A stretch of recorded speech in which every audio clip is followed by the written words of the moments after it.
Okay, people, listen up. I've been getting a lot of questions about this Directive 51 thing and the people with the orange wristwatches and with all the other crap we got going on. Nobody knows what the hell's going on. Well, today's your lucky day, because I'm going to give you the short version, and after this, no excuses. Right, so, first things first. Yes, we got to do it. Directive 51 comes right off the president's desk, which means it's totally on the up and up. Someone invokes it, you listen. What does it say? It says a lot of things, but the part that matters is this. Certain people are now authorized to do whatever the hell it takes to clean up the big messes. Nuclear, biological, chemical attacks, pandemics, giant monsters, that sort of thing. As you might have guessed, their current situation qualifies. They're called the Division, and they're being activated as we speak. How do you know who they are? Look for those damn orange circles. You see the glow, then you'll know. Who are these people? According to Directive 51, they're sleeper agents recruited from the civilian population to be activated only when the shit well and truly hits the fan, which, if you ask me, describes things pretty good. They're not military, they're not SEALs, they're not secret agents, they're people, coming from the people to help the people. They've been trained to maintain order and public safety in domestic environments under extreme circumstances, so people like us are able to do what we do best. They could be anyone. Your neighbor, your dentist, your wife, you name it. All that matters was that someone thought they could do the job when things went to shit. And when they got the call, they dropped whatever they were doing and they hit the streets, because that's the kind of people they are.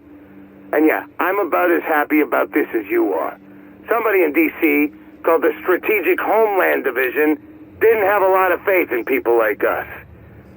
Then again, you look around, maybe planning for something like this was the right idea.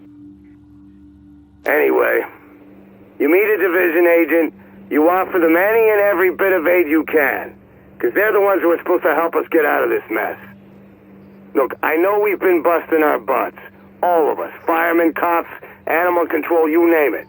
The whole joint task force has been doing a hell of a job. But sometimes, you gotta call the cavalry. Crisis gets too big. There's just not enough of us to go around. The city needs more than we can give.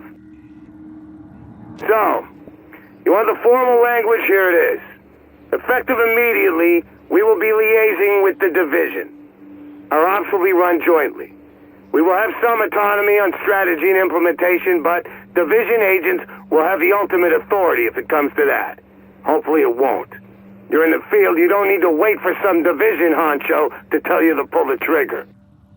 Now I know the next question you're going to ask, because a ton of you have already asked it, which is what happens to them when this is all over? I know you're worried that maybe we get through this thing and these Division types are going to be running things from then on. The good news is you can relax. According to the directive, once the immediate crisis passes, they're deactivated and they go to hell home. They're not taking over New York, they're not replacing us, they're here to do a job and get the fuck out. Because they got lives and families they want to get back to. But right now, worrying about what happens when we beat this thing is pissing into the wind. We gotta beat it first. And we're gonna need these Division types' help to do it. So, the first wave of agents has been activated, and I know some of you have seen them in the field. How many are coming? I got no idea. How many waves? Same thing. As many as they got, I hope. But it's not up to me. You are encouraged to talk to them, get to know them, and most of all, find a way to work with them. Build a relationship. They may be feds, but they're also New Yorkers. We're all in this together. Where does this Directive 51 thing leave us? Doing our damn jobs. You're still going to be on the streets. You're going to be helping people. You're going to be doing the same thing you've been doing. In the ops centers, people like me will be playing advisory roles. We're going to fall under Division authority, but if that's what it takes... Look, we've been through this before. 9/11, Sandy. Fed stepped in because we needed them. Things get bad enough, that's what happens. We don't have to love it, but we do have to do it. Some of you might be old enough to remember the old Dark Winter exercise when the feds tried to simulate what something like this would look like. Turns out they predicted this shit show pretty accurately. That's what got Directive 51 written in the first place.